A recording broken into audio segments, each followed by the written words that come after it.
Pai, nós estamos na Tua presença e queremos Te pedir, Senhor, que em nome de Jesus o Senhor fale aos nossos corações, ó Deus.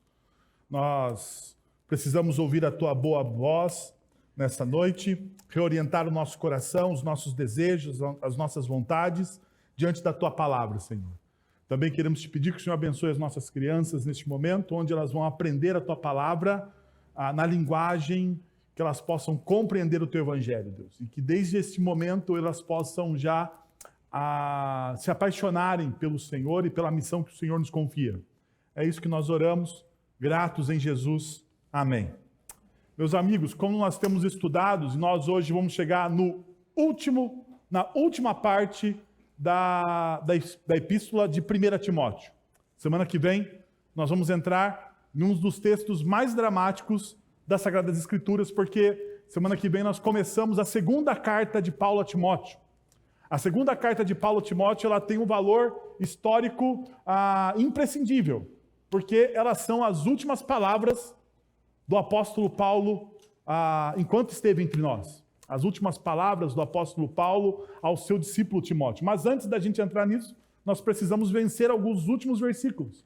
E nós temos trabalhado a ideia do antifrágil, né? Essa ideia de que pessoas... não é a ideia da resiliência, não é a ideia da resiliência, né? Da pessoa resiliente, mas é a ideia da pessoa que, diante das dificuldades, ela consegue se adaptar, olhar para elas e tirar o melhor proveito delas. Ela não fica, diante das dificuldades, ela não fica choramingando pelos cantos. Pelo contrário, ela olha para as dificuldades, e como diz o ditado, vamos simplificar a minha explicação aqui, como diz o adágio popular, é você receber um limão da vida e fazer dele uma limonada. Então, o que é a ideia principal do antifrágil? É você saber lidar com as agruras da vida. A vida é uma guerra, e o apóstolo Paulo, o tempo todo vai lembrar Timóteo desta realidade. Se vocês lembrarem o texto de Paulo a Timóteo, desde os primeiros capítulos, Paulo vai dizer a Timóteo: combata o bom combate. Combata o bom combate. E agora, no final da carta, ele vai dizer a mesma coisa. A mesma coisa. Mas como nós temos olhado para a nossa cultura e fazendo pontes e criando pontes entre as Sagradas Escrituras e aquilo que a nossa cultura muitas vezes imprime para que nós possamos viver, uma das coisas que o Eugene Peterson aponta em um dos seus livros é a Trindade Satânica. A Trindade Satânica, ela tem a ver com os meus santos desejos, as minhas santas vontades e as minhas santas necessidades. Eu já falei isso para você, mas eu vou dar uma aprofundada numa outra perspectiva. Quando colocamos os nossos desejos, necessidades e vontades como prioridade em nossas vidas, o caminho natural é o desejo exacerbado por coisas, ou seja, o consumismo. Nesse cenário, corremos o risco de desejar e amar as coisas em si, utilizando as pessoas como meios para atingir os nossos objetivos materiais. Então, nós fazemos uma grande inversão. Ao invés de nós amarmos as pessoas, nós amamos coisas e utilizamos pessoas. Ao invés de nós utilizarmos as coisas que nós temos, nós damos maior valor àquilo que nós possuímos do que das pessoas que nós estamos ao nosso lado. Por exemplo, uma das coisas que mais se valoriza na nossa sociedade hoje é o smartphone. Hoje pela manhã, o pregador disse que na visão de algumas pessoas existe o antes e o depois do iPhone. Né? Você é uma pessoa antes de receber o iPhone e depois que você ganha, compra ou, sei lá, né, adquire um iPhone, seja qual for o meio, desde que seja honesto, né, gente? Desde que seja honesto, você se torna uma pessoa visível. Né? Uma das coisas mais corriqueiras no nosso dia a dia é o celular e nós amamos esse negócio. Mas muitas vezes não damos valor às pessoas que estão ao nosso redor. Nós gastamos muito tempo, não sei vocês, mas isso às vezes acontece comigo, mesmo tentando lutar contra a cultura que nós vivemos, muitas vezes nós usamos, né, o celular mais do que deveríamos. Nesses últimos dias, em Sorocaba, teve uma grande chuva. Não sei se você provavelmente passou por essa experiência, né? E no meu bairro, na minha casa, nós ficamos 27 horas sem energia elétrica. Sem energia elétrica. Acabou. Depois de um período, acabou também a água, né? Mas uma das coisas interessantes que aconteceu com esse apagão que aconteceu em Sorocaba por causa das fortes chuvas, foi que, sem celular em casa, nós tivemos que conversar. Nós tivemos que brincar. Nós tivemos que contar histórias para os nossos filhos. Nós tivemos que sair na rua e conversar com os nossos vizinhos, coisas que eu não via há muito tempo, pessoas sentadas com suas cadeiras na rua e conversando como há muito tempo não acontecia. Perceba, nós damos muito valor às coisas que nós possuímos e nós não damos valor aos relacionamentos que estão ao nosso redor. Isso é um sintoma do consumismo. Por quê? Porque nós damos muito mais valor, ou prioridade, melhor dizendo, aos nossos santos desejos, vontades e necessidades. Mas perceba um passo a mais. Um passo a mais. Veja, quando esses desejos, quando elevados a um status quase religioso, nos conduzem a um estágio ainda mais perigoso. Buscar a Deus passa a ser motivado não pela adoração genuína, mas pela busca de satisfação de nossos próprios desejos. Buscamos a Deus não porque Deus é bom e misericordioso. Buscamos a Deus não porque Deus ele é gracioso e derramou do seu amor em Cristo Jesus para nos salvar. Nós buscamos a Deus porque Deus pode dar algo a nós.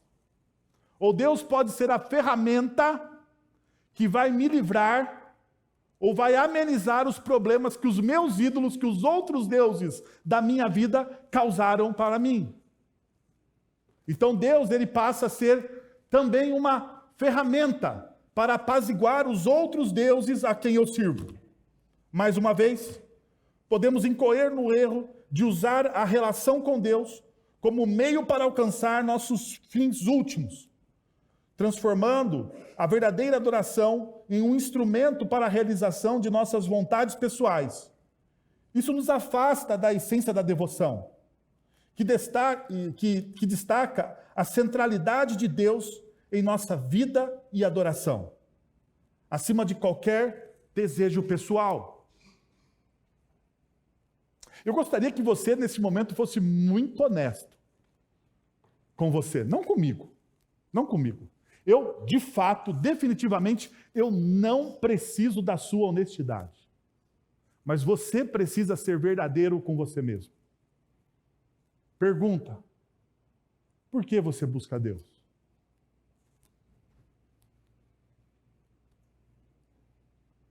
Veja, se Deus não oferecesse absolutamente mais nada para você, a não ser a sua salvação, eu não estou dizendo que Deus não oferece outra coisa. Pelo contrário, as Sagradas Escrituras estão repletas de promessas, de bênçãos, que Deus oferece ao seu povo, porque Deus ama o povo dele. No entanto, imagine por um minuto que Deus oferecesse somente a você uma coisa. No final da história, no fechar dos seus olhos, a salvação. Pergunta: você ainda assim adoraria esse Deus?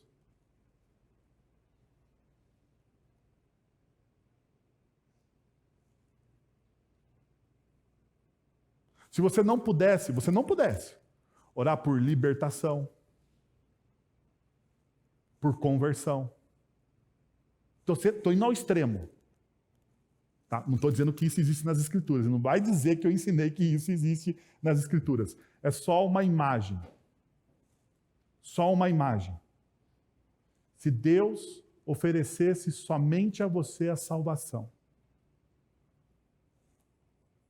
você adoraria ainda esse Deus?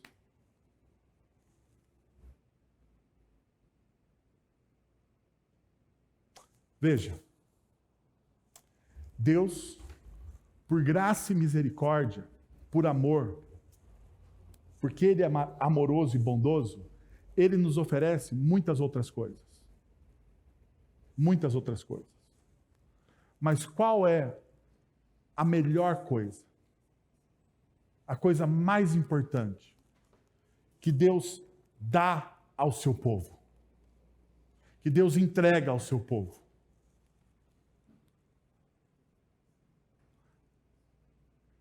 Aquilo que normalmente nós chamamos de salvação. Mas que, na verdade, salvação significa um relacionamento íntimo e eterno com esse Deus. Ponto. Salvação significa muito mais do que simplesmente um final da história. Significa um íntimo e eterno relacionamento com Deus que é infinito, que é infindável. Se Deus oferecesse somente isso para você, ainda assim você amaria de todo o coração esse Deus? Veja, se a sua resposta honesta for não, ainda há esperança para você. Porque você consegue identificar os problemas, as disfunções que existem no seu coração. Se você não consegue responder essa pergunta, eu hoje faria uma oração para que Deus me ajudasse a responder essa pergunta. Se você diz que, não, pastor, eu ainda assim, se fosse a única coisa que Deus me desse, fosse a salvação em Cristo Jesus, ok, continue assim e aprofunde a sua espiritualidade nessa verdade. Paulo, ele está trabalhando com uma comunidade, assim como a nossa, inserida em um contexto onde vontades, desejos e necessidades são muito mais importantes do que até mesmo a espiritualidade. Ou melhor, as pessoas naquele tempo também não é muito diferente do nosso. Perceba, o tempo, o passado não é muito diferente. O que nós inventamos são novas maneiras de cometer velhos pecados. É assim que acontece. Nós inventamos novas maneiras de cometer velhos pecados. Então, Paulo está lidando com problemas que hoje nós lidamos. Talvez os problemas tenham nomes diferentes, mas a raiz do problema é o mesmo. Assim, então, eu gostaria de trabalhar com vocês os últimos versículos de Paulo, de 1 Timóteo, capítulo 6, a partir do verso de número 11. Então, você pode abrir a sua Bíblia aí, acessá-la aí no seu smartphone, ou acompanhar aqui os princípios que eu quero dar a vocês sobre esses últimos princípios que Paulo está trabalhando a partir dessa perspectiva. E perceba, Paulo começou a trabalhar essa perspectiva nos versículos anteriores ao qual nós já estudamos. Então, para não me tornar repetitivo aqui, eu vou pegar os axiomas, as máximas, os princípios gerais que Paulo continua trabalhando com a igreja de Éfeso. Se você perceber no último versículo do capítulo 6, você vai perceber que a saudação final, ela está aonde? No singular ou no plural? A última saudação está como? No plural, não está? A vocês, graça e paz? A vocês, pelo menos na NVI, está a vocês. Eu conferi no grego, está no plural. Então, a última saudação que Paulo dá, no último versículo do capítulo 6, ele diz: a vocês, graça e paz. A paz esteja com vocês, não é? Como que tá? Gente, agora eu me confundi. Alguém lê aí. Que a graça de Deus esteja com vocês. Então, vocês, perceba, não está no singular. Apesar de ser, mais uma vez, apesar de ser uma carta pessoal a Timóteo, ela também é o quê? Pública. Ela é pública. Apesar de ela ser uma carta pessoal a Timóteo, ela é pública. Ela seria lida mais tarde aos líderes e à congregação de Éfeso. Então perceba o primeiro ponto que eu gostaria de mostrar para vocês. Não seja tolo. Às vezes na guerra, um recuo estratégico pode impulsionar uma vitória. Não seja tolo. Não seja tolo. Às vezes na guerra, na luta, um recuo estratégico pode o quê? Impulsionar uma vitória. Perceba o que diz o texto no capítulo 6, no verso de número 11. Você, porém, homem de Deus, fuja de tudo isso. Você, porém, homem de Deus, fuja de tudo isso. Perceba que Paulo vai dar um adjetivo a Timóteo. Timóteo é chamado de homem de Deus. E mesmo com esse título, Paulo não eleva a uma condição de super-humano. Apesar de ser reconhecido como alguém de Deus, como um homem de Deus, Timóteo continua sendo humano, sujeito às mesmas tentações, desejos e enganos do coração. Muitas vezes, dentro da espiritualidade tupiniquim nossa, aqui, o evangelicalismo tupiniquim, a gente olha o homem de Deus, né? Como se fosse, né, alguém, um super-humano. Mas não, perceba. Paulo chama Timóteo e fala assim, você é um homem de Deus. Você é alguém que está debaixo da graça, do amor, do cuidado de Deus. Isso é ser um homem de Deus. Então veja, todos nós aqui, sem exceção alguma, estamos debaixo do amor, da graça e da misericórdia de Deus, desde o momento que nós reconhecemos Cristo Jesus como o único Salvador das nossas vidas. Sendo assim, nós poderíamos dizer, homens e mulheres de Deus. Homens e mulheres de Deus. Qual é o conselho do apóstolo Paulo? Fuja de tudo isso. Fuja de tudo isso, a pergunta é, fuja de tudo isso o quê? Porque ele está começando, mas perceba, ao mesmo tempo que ele está começando um novo assunto, ele está fechando o assunto anterior. Então nós precisamos olhar para os versículos anteriores, que já hoje pela manhã nós estudamos, capítulo 6, versos de 9 a 10. Os que querem ficar ricos caem em tentação, em armadilhas e em muitos desejos descontrolados e nocivos, que levam os homens a mergulharem na ruína e na destruição. Pois o amor ao dinheiro é a raiz de todos os males. Algumas pessoas que por cobiçarem o dinheiro, desviaram-se da fé e se atormentaram com muitos sofrimentos. Muitas vezes nós aplicamos esse texto de maneira errada. Nós aplicamos esse texto às pessoas que são que já têm os seus rendimentos, o seu dinheiro, né? Que já, muitas vezes, elas já ostentam alguma posição na vida. Mas perceba o que Paulo diz aqui. Olha só, os que querem o quê? Os que querem ficar ricos. Desejo e tentação. Porque a palavra aqui, os que querem ficar ricos, essa expressão, os que querem ficar ricos, tem uma sensação aqui de afeto. A ideia desse, os que querem ficar rico, não é um propósito objetivo, mas é um propósito afetivo. Afetivo. Tanto que mais tarde Paulo vai dizer, pois o amor ao dinheiro, que é disfunção de adoração. Veja, a Bíblia nos aconselha a resistir ao diabo. Já perceberam? Tiago, capítulo 4, verso de número 7. A Bíblia diz para a gente fazer o quê? Resistir ao diabo. Enquanto o diabo representa um desafio externo. Um desafio externo. O diabo não tem poder para entrar no nosso coração. O diabo não tem poder para conhecer o nosso coração. O diabo tenta e cria armadilhas, assim como a Sagrada Escritura nos ensina, mas são armadilhas e criações externas ao nosso coração. Agora,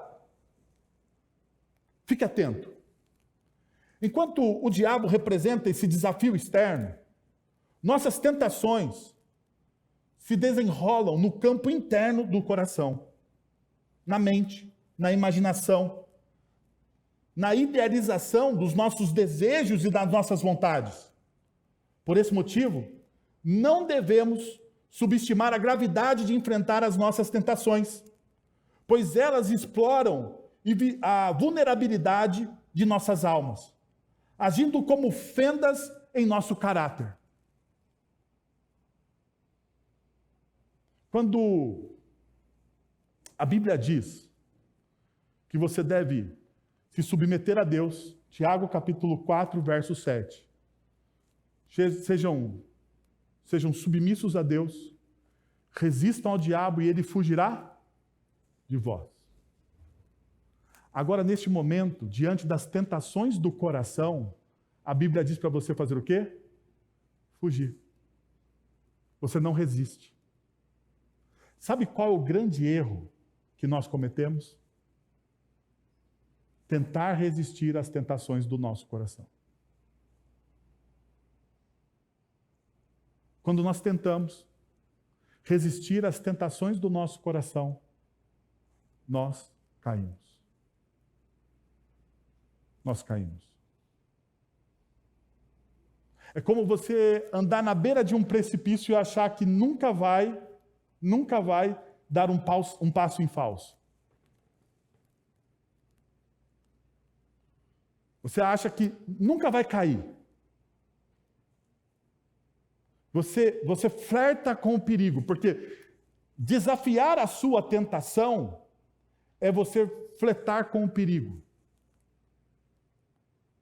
Porque a tentação, ela mexe com o quê? Com o desejo do seu coração. E os nossos desejos, eles são incontroláveis. Incontroláveis. Após a queda de Adão e Eva, em Gênesis capítulo 3, nós temos das cenas mais dramáticas das Sagradas Escrituras, que é quando Caim mata o seu irmão Abel. Vocês lembram o que Deus disse a Caim? Caim, toma cuidado com o seu desejo, porque ele é como um leão, à espreita, pronto para o quê? Te atacar, te devorar.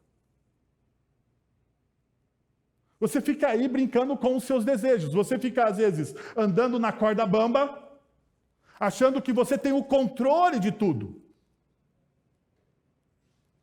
Que você pode sozinho vencê-los.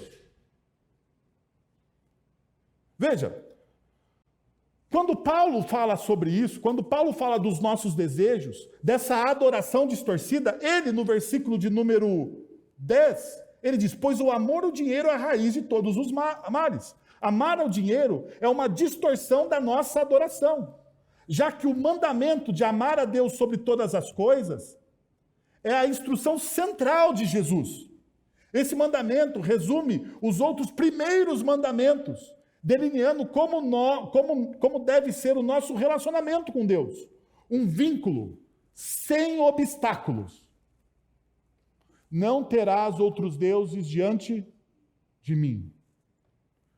Não farás para ti imagem de escultura, nem de que existe debaixo dos céus, debaixo da terra, em cima da terra. Não fará imagem nenhuma. Nenhuma. Não vai constituir. O que para o homem pós-moderno, que não constrói deuses como imagem, o que esse mandamento diz? Diz o seguinte: você não vai colocar outra coisa ou pessoa no lugar de Deus. Deus precisa ser a satisfação, Deus precisa ser a totalidade daquilo que você ama, sobre todas as coisas. Então, o que você pode colocar no lugar de Deus? Não somente o dinheiro.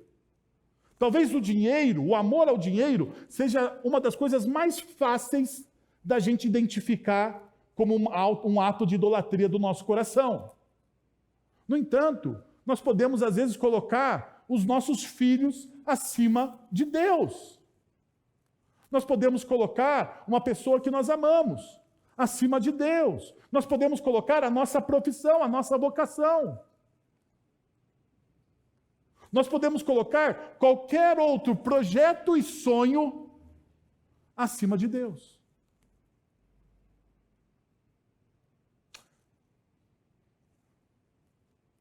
Sabe quando Deus nos testa? Sobre o que realmente nós amamos? Quando Ele nos convida a abandonar algumas coisas.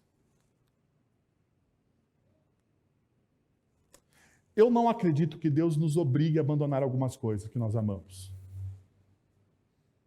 Mas eu creio piamente na palavra dele que Deus nos convida a abandonar algumas coisas. É aí que Deus testa, no sentido de purificar, não de tentar, porque Deus não tenta ninguém, mas de purificar, de testar, de averiguar o quanto nós o amamos. A pergunta é que se nós temos a disposição de abrir mão de alguma coisa. Jesus, nos evangelhos, ele diz o seguinte: se você não tem coragem de abrir mão do seu pai, da sua mãe, do relacionamento com o seu irmão, da sua esposa e dos seus filhos, você não é digno do quê? Você não é digno de mim.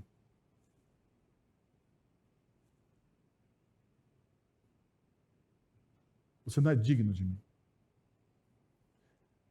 Eu sei, Jesus ali tá meio que apertando, né? Espremendo os seus discípulos. Porque existe uma radicalidade no Evangelho. A radicalidade do Evangelho é que você precisa e você deve ter um único e verdadeiro Deus que sustenta o seu coração, que é suficiente para você. A suficiência de Cristo. Cristo é suficiente para você? Ou você precisa de outros apetrechos? Cristo é suficiente para mim? Ou eu preciso de outros apetrechos na minha vida?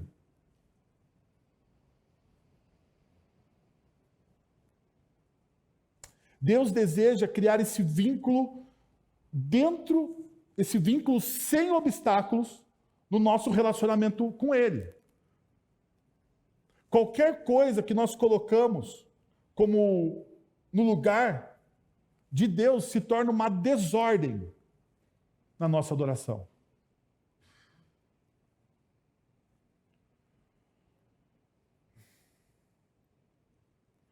Por isso que Paulo diz que você deve recuar. Diante do quê? Da tentação. Diante da tentação do seu coração, recue. Não enfrente. Recue. Agora, veja, Paulo, neste momento, ele manda recuar. Então, diante da tentação do seu coração, você foge da tentação. Agora, uma outra coisa que Paulo vai dizer é o seguinte: seja sábio, avance estrategicamente na direção das virtudes que promovem o seu crescimento. Então, se em um momento ele manda você recuar, para você não ser um tolo e abraçar, né, ou pular no abismo, neste momento, Paulo diz para você assim: bom, agora avance. E veja o que o texto continua nos dizendo no verso 11. Busque a justiça, a piedade, a fé, o amor, a esperança e a mansidão. Busque, busque. E a ideia de buscar aqui, meus irmãos, é a seguinte: perseguir rapidamente para capturar uma pessoa ou coisa, correndo atrás dela. Então é uma ação intencional. Você precisa buscar constantemente essa justiça, você precisa buscar constantemente a piedade, você precisa buscar constantemente a fé, você precisa buscar constantemente o amor, a perseverança e a mesma coisa a mansidão. Mas uma outra ideia é correr com determinação. Figurativamente, retratando alguém que, em uma corrida, avança resolutamente em direção ao ponto de chegada.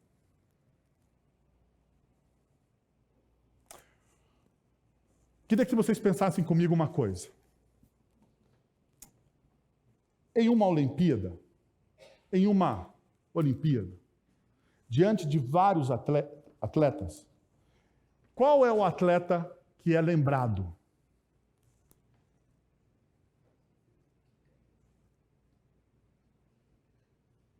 E aí, o que vocês acham? Eu sei que no seu coração pecaminoso como o meu, penso assim, é o que ganha.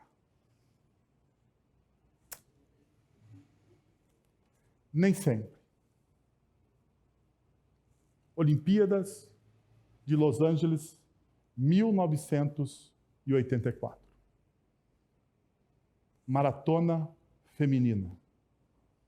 Não sei se você lembra, mas existe uma corredora, Gabrielle Anderson.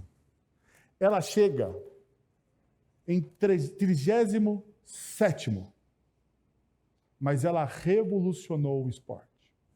Deixa eu mostrar para você como ela chega, porque você talvez pense que ela chegue bem, mas como que a Gabriela chega?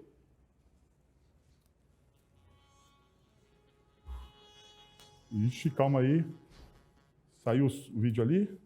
Deixa eu pôr de volta para vocês. Isso acontece nas melhores equipes.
Acham que a corrida da fé é a corrida da corrida perfeita. É aquela... Não sei se vocês perceberam no vídeo, tem uma maratonista passando ao lado da Gabriele, assim. Você se julga como aquele maratonista na vida. Mas eu aprendi que eu sou como a Gabriele. que eu sou como a Gabriele. Ela contando a história do porquê que ela chegou assim, ao final da maratona de 1984, ela falou que ela esqueceu de tomar água no último posto de água da maratona. Tinham 4 postos para você se hidratar. No último posto, ela passou direto. A vontade dela de terminar, de ganhar, era tanta que ela passou direto. Não pegou. Mas a vontade dela de ganhar e continuar correndo era maior do que as próprias dores dela. Ela continuou caminhando. Porque o objetivo, às vezes, do atleta não é simplesmente a medalha, mas é cumprir a prova.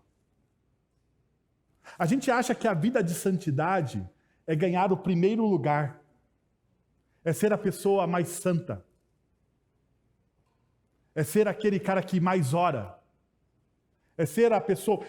Geralmente eu tenho desconfiança da pessoa que diz que ora 6 horas por dia, ou 8 horas por dia, ou acorda, né? Sei lá. Eu oro assim para essa pessoa e falo, calma aí, né? Calma aí, né? Até mesmo dos grandes reformadores, quando eu leio as biografias de Martinho Lutero ou de Jonathan Edwards, né? 6 horas orando, eu falo, meu Deus do céu, como ele consegue orar 6 horas? Eu dou uma desconfiada. Eu dou uma santa desconfiada desses santos homens. Porque eu sei que a maioria de nós não foi chamado para viver essa experiência. A maioria de nós somos Gabrieles Andersons. Corremos cambaleando. Quase que desistindo. Mas o fato é que o que sustentou ela era que o final... O mais importante para ela era provar que ela conseguia cumprir a maratona olímpica. Acima de qualquer coisa. E talvez esse deveria ser o nosso vislumbre também, porque quando nós olhamos, por exemplo, para Hebreus capítulo 12, verso de número 2, tendo os olhos fitos em Jesus, autor e consumador da nossa fé. Autor e consumador da nossa fé, tendo os olhos fixos em Jesus, tendo os olhos fixos naquele que está na linha da chegada. Diferente da Gabriele, que tinha os médicos para ampará-las, na linha de chegada, na minha linha de chegada, na sua linha de chegada, quem estará lá é o próprio Cristo. E ele não vai se importar se você vai ser o primeiro ou o último, se você vai chegar bonitinho como maratonista ou cambaleando. O importante é que os seus olhos fiquem fixos naquele que é o autor e consumador da nossa fé. Por quê? Porque o próprio texto de Hebreus, no versículo anterior, nos diz: portanto, também nós, uma vez que estamos rodeados de tão grande nuvem de testemunhas. E aqui está a minha heresia pessoal, para me dê liberdade poética neste momento, com aqueles que fazem o juízo de teólogos, da minha heresia pessoal. Quando eu olho, eu penso assim, aquela grande nuvem de testemunha de homens e mulheres que serviram ao Senhor, estão naquele estádio, nos aplaudindo enquanto nós chegamos e terminamos a nossa corrida. Nós temos uma grande nuvem de testemunhos, de homens e mulheres que passaram pelas mesmas coisas na história que nós passamos, que tiveram dúvidas, assim como nós temos dúvidas, que erraram da mesma forma que nós erramos.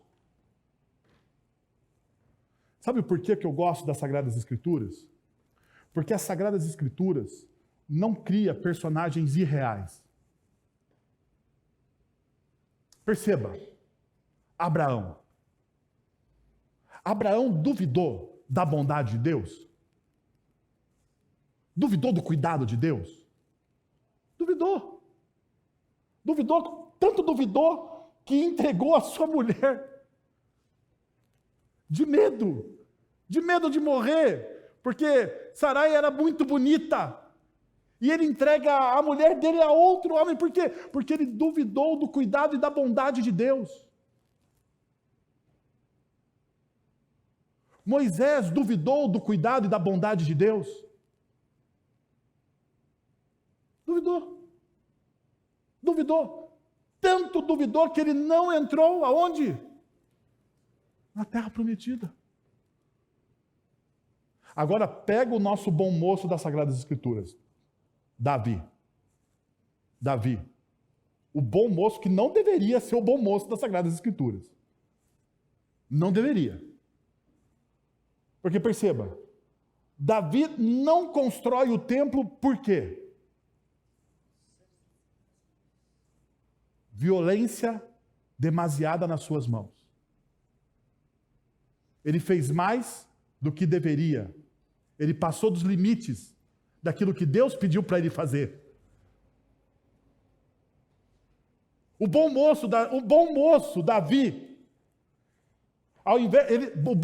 Davi só caiu, Davi só cometeu o adultério com Betseba porque não ouviu o apóstolo Paulo.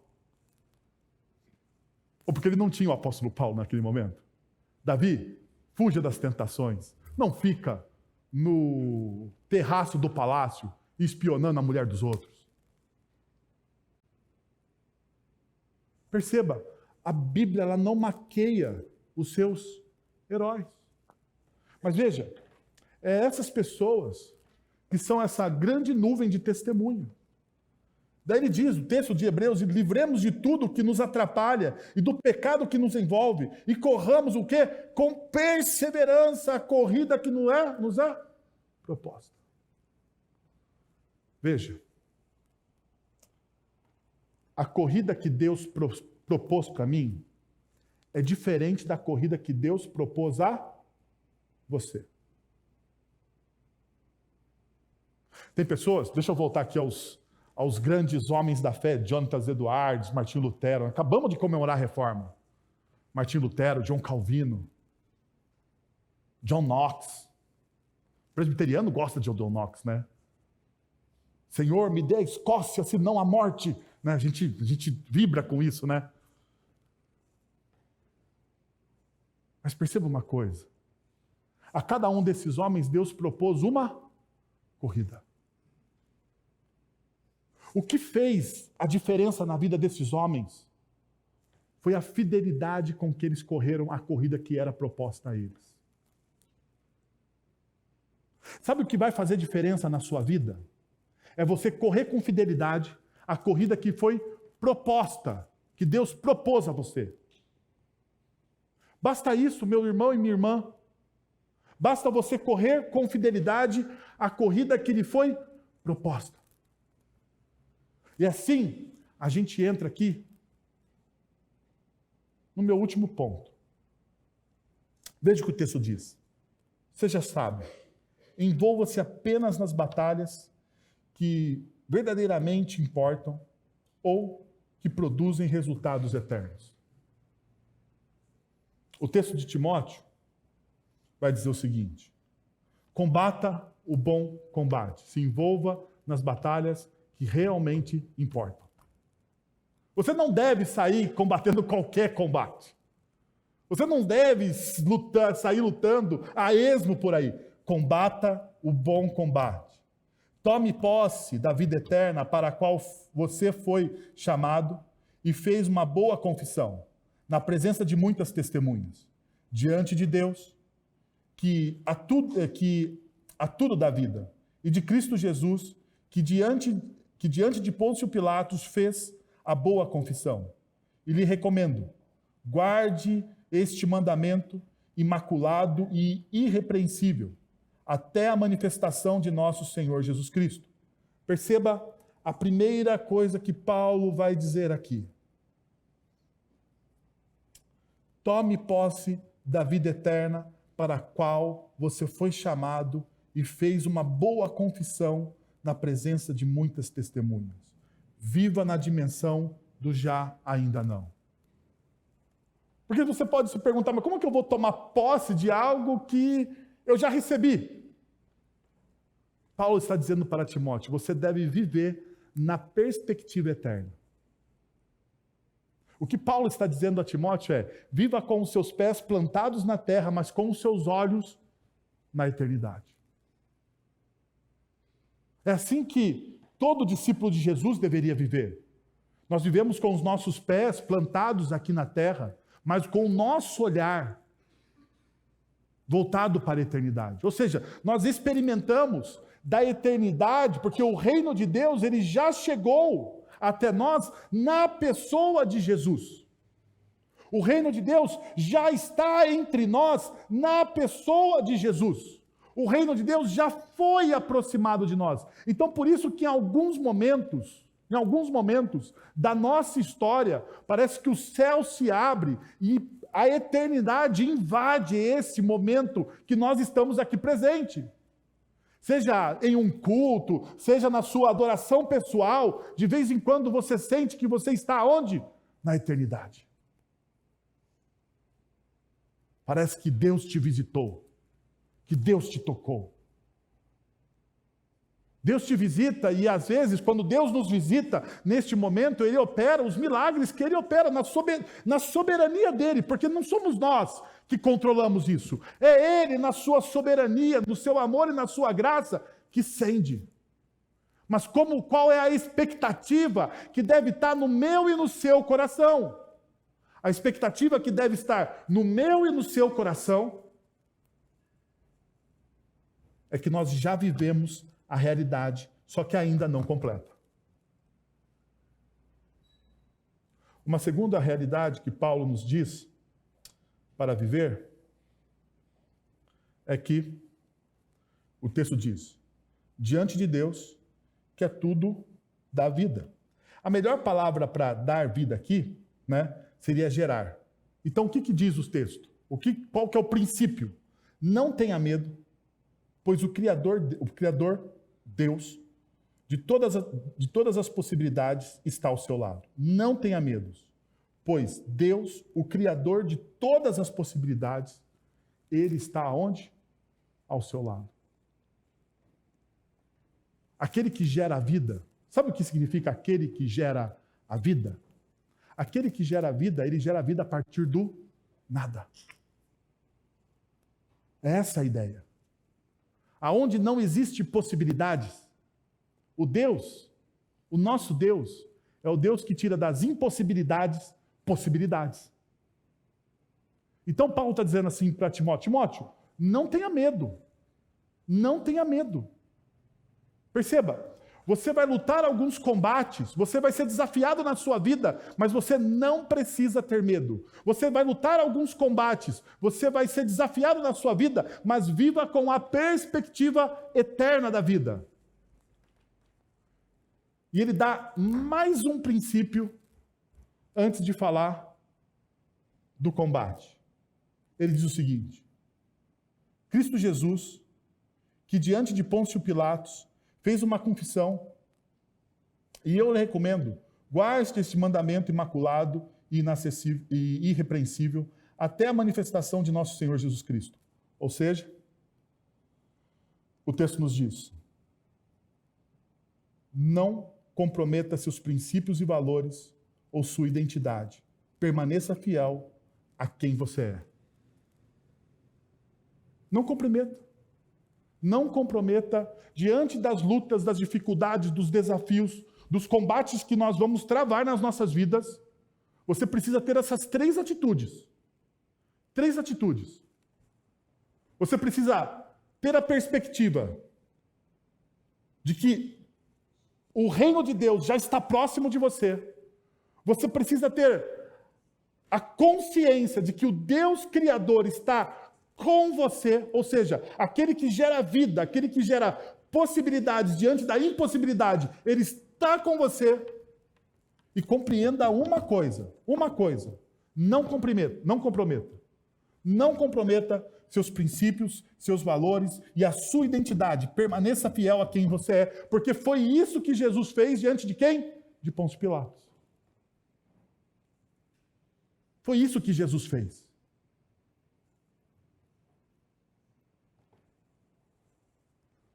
A pergunta passa a ser, então, qual é o nosso combate? Ou qual é o nosso maior combate? Uma das coisas que a gente precisa aprender é que, quando a gente identifica quem nós somos, para nós identificarmos quem nós somos, nós precisamos identificar quem? Quem Deus é. Sabe por que a gente vive vidas desorganizadas? Sabe por que você não sabe qual é o seu propósito na história? Porque você não consegue identificar quem Deus é. E se você ler as cartas paulinas, todas elas, em algum momento da história ou das cartas, Paulo vai lançar uma doxologia. Paulo vai lançar ou um tipo de um hino, ou um tipo de uma confissão, demonstrando quem é Deus para ele, naquele momento. E ele faz isso na carta dele a Timóteo. Ele fala: Timóteo, tenha consciência dessas 3 verdades. Mas perceba uma coisa, você vai ter plena consciência dessas 3 verdades, Timóteo, se você souber quem Deus de fato é. E perceba como Paulo faz essa confissão de quem Deus é. Veja, ele diz: o qual Deus fará se cumprir no seu devido tempo. Ele termina o versículo anterior. Agora vem a doxologia. Ele é bendito e único soberano, o Rei dos reis, o Senhor dos senhores, o único que é imortal e habita em luz inacessível, a quem ninguém viu e nem pode ver. A ele sejam a honra e o poder para todos sempre. Amém.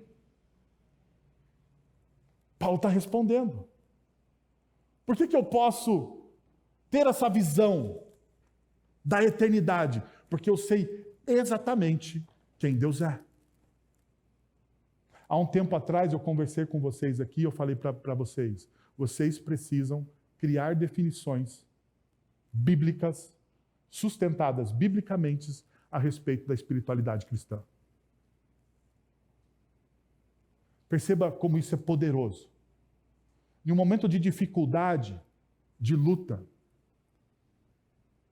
Paulo sabe exatamente quem Deus é. Quem Deus é.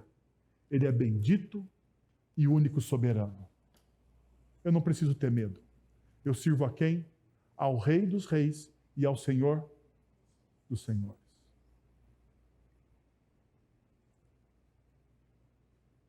Ele está comigo. Eu não preciso ter medo. Ele está comigo. Não por uma opção minha, de Paulo, mas por uma opção de quem? Dele. Dele. Porque veja, ninguém acessa ele, ninguém viu ele, ninguém pode vê-lo. Mas através da pessoa de Cristo Jesus, nós fazemos o quê? Nós acessamos ele, nós vemos ele, nós falamos com ele. Mas Cristo Jesus vem por uma decisão nossa de seres humanos ou por uma decisão divina e eterna na soberania de Deus?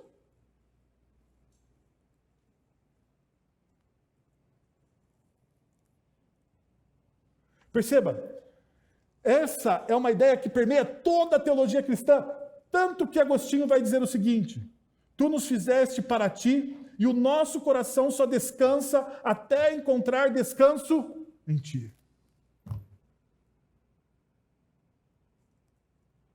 Agostinho de Hipona, um dos influentes pensadores, dos pensadores mais influentes da igreja, deixou-nos uma reflexão profunda e impactante sobre a interconexão entre a busca por Deus e a compreensão da nossa própria identidade.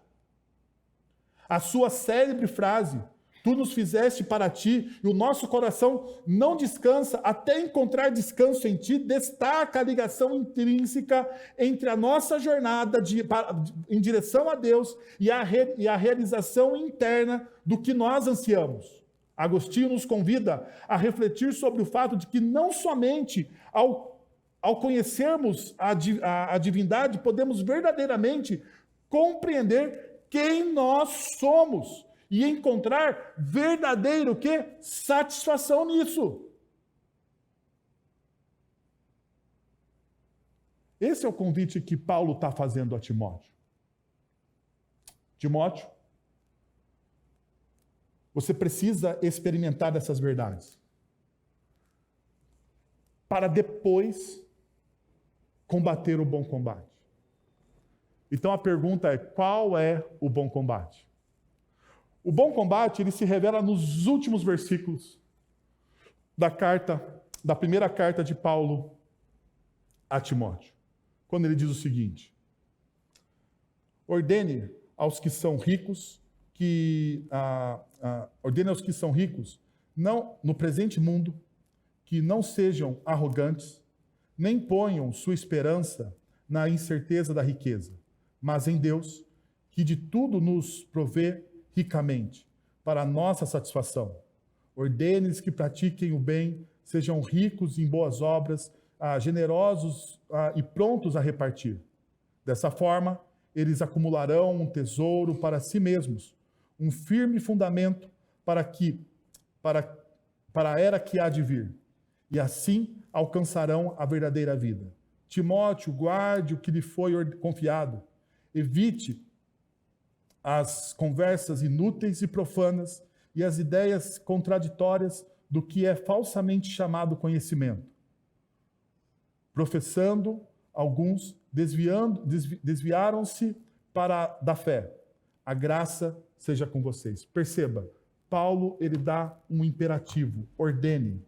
O termo é comumente empregado em contextos que envolvem supervisão, denotando a transmissão de princípios e instrução claras.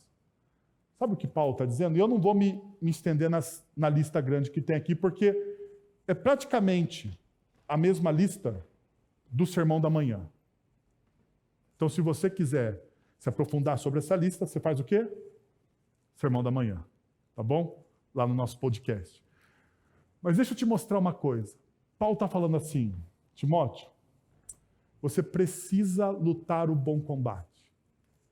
Qual é o bom combate? Ensinar o Evangelho. Ensinar o Evangelho. O bom combate ao qual nós devemos entrar, a batalha verdadeira e significativa, é a jornada de seguir e de guiar pessoas até Cristo. A boa jornada, o bom combate, é você se tornar um verdadeiro seguidor de Cristo Jesus e guiar outras pessoas a Cristo Jesus, fazendo delas discípulo do Cristo. Perceba, ver alguém vivenciar a graça de Deus é uma aspiração digna de um desejo que devemos cultivar. Ver alguém se apaixonar por Jesus. Você já viu alguém se apaixonar por Jesus? Você já viu alguém que não conhecia o Evangelho? Que não sabia absolutamente nada de Jesus? E essa pessoa começa a ficar apaixonada por Jesus? Isso dá um novo significado. Dá um novo significado para a sua fé. Para a sua fé, isso dá um novo significado. Saber que estamos impactando positivamente a vida das pessoas e que, de alguma forma, somos instrumentos nas mãos de Deus para a transformação da sociedade. É uma fonte de motivação e um propósito profundo que abala e que transforma a nossa fé. Paulo está dizendo a Timóteo: ordene, ensine. Ensine os princípios do Evangelho. Faça discípulos. Nós precisamos fazer discípulos. Nós precisamos começar com as pessoas que são mais próximas da gente.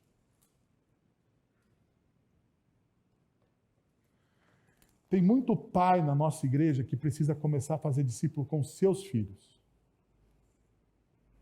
Fazer discípulo, meu irmão, não é trazer o seu filho à igreja. Se você acha que trazer o seu filho à igreja vai transformar a vida do seu filho, vou dizer para você, 20 anos trabalhando como pastor. Não é. Não é. Tem uma pesquisa, não no Brasil, mas do Instituto Barna, nos Estados Unidos, de cada 10 jovens que frequentam dominicalmente a igreja com seus pais, da infância até a idade de ir à universidade, desses 10 que vão à universidade, 7 desistem da fé. 7 desistem da fé. É grande estatística, não é? Então, em primeiro lugar, fazer discípulo não é trazer alguém para a igreja. Veja o que Paulo está dizendo. Sumiu já aqui de novo. Mas veja o que Paulo está dizendo. Paulo está dizendo: você deve ordenar, você deve instruir, você deve supervisionar, você deve se envolver com essa pessoa e caminhar com essa pessoa. Fazer discípulo é caminhar com a pessoa. Como Jesus fez discípulos. Como que Jesus fez discípulos? Jesus fez discípulos se encontrando uma vez por semana com aqueles 12. Foi assim que ele fez? Em horário marcado, com o manual de fazer discípulos. Foi assim que Jesus fez discípulos? Jesus tinha um manual de fazer discípulos, 1 hora por semana, e fez discípulos dessa forma? Como Jesus fez discípulos? Vivendo com as pessoas, caminhando com as pessoas, estando junto com as pessoas, conversando com as pessoas, orando com as pessoas, ensinando as pessoas, corrigindo as pessoas, dando risada com as pessoas.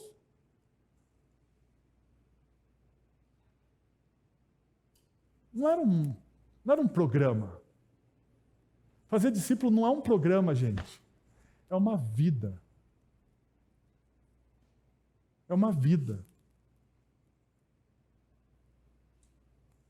Por isso que Jesus é transformador. Porque fazer discípulos não é um programa. É uma vida. E talvez você escolha uma pessoa, e somente essa pessoa vai se tornar discípulo de Jesus, através de você.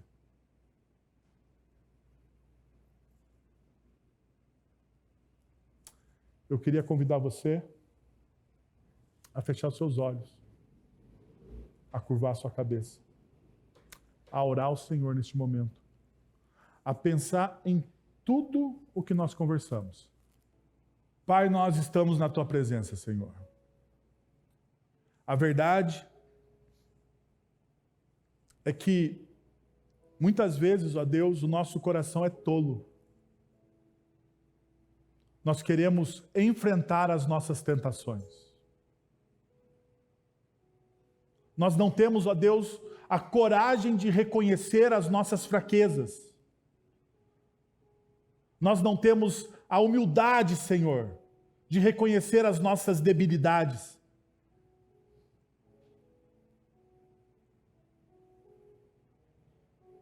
Nós simplesmente, ó Deus, muitas vezes não conseguimos dizer: Pai, eu não consigo. Eu não consigo vencer esse pecado. Sozinho, Senhor, nós não conseguimos. E nessa noite nós queremos confessar essa verdade, Senhor. Nós queremos confessar as nossas debilidades, as nossas fraquezas, as nossas fragilidades e dizer que nós não conseguimos, ó Deus.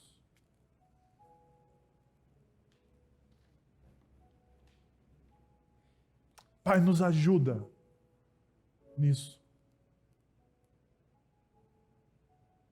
Por outro lado, Senhor, nos dá sabedoria, Pai, para buscar, ó Deus, as virtudes do caráter de Cristo.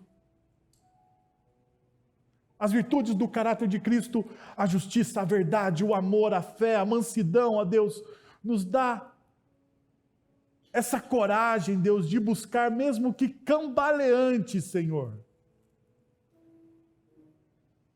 Porque o que importa não é a performance, ó Deus, mas é os nossos olhos fitos naquele que é o autor e consumador da nossa fé, Jesus.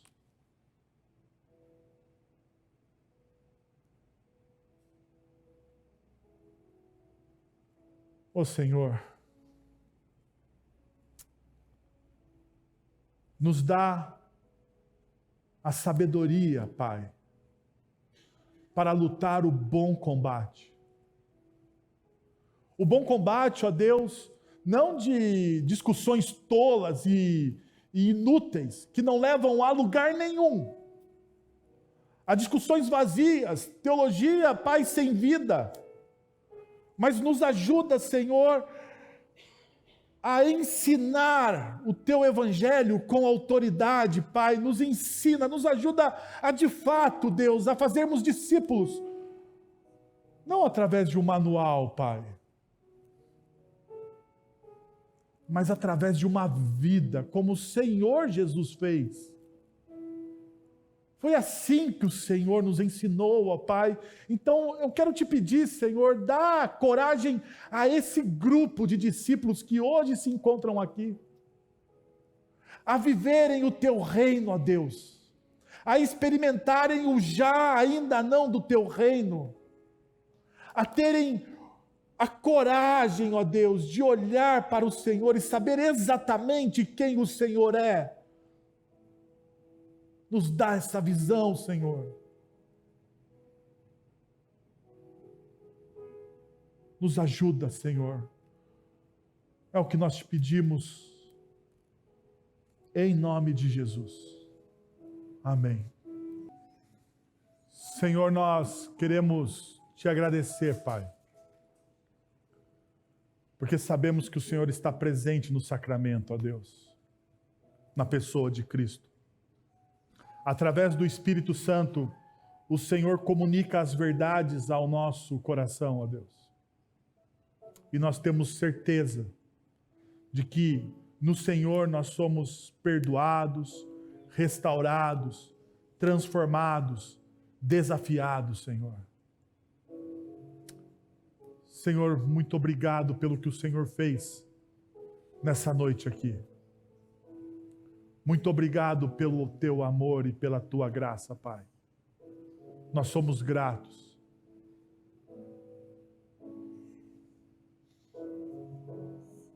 Em nome de Jesus. Amém. Agora, irmãos, que a graça de nosso Senhor e Salvador Jesus Cristo, o amor de nosso Deus e Pai, o conselho, o consolo, o poder e a ação do Espírito Santo de Deus estejam sobre vocês agora e pelos séculos dos séculos. Amém.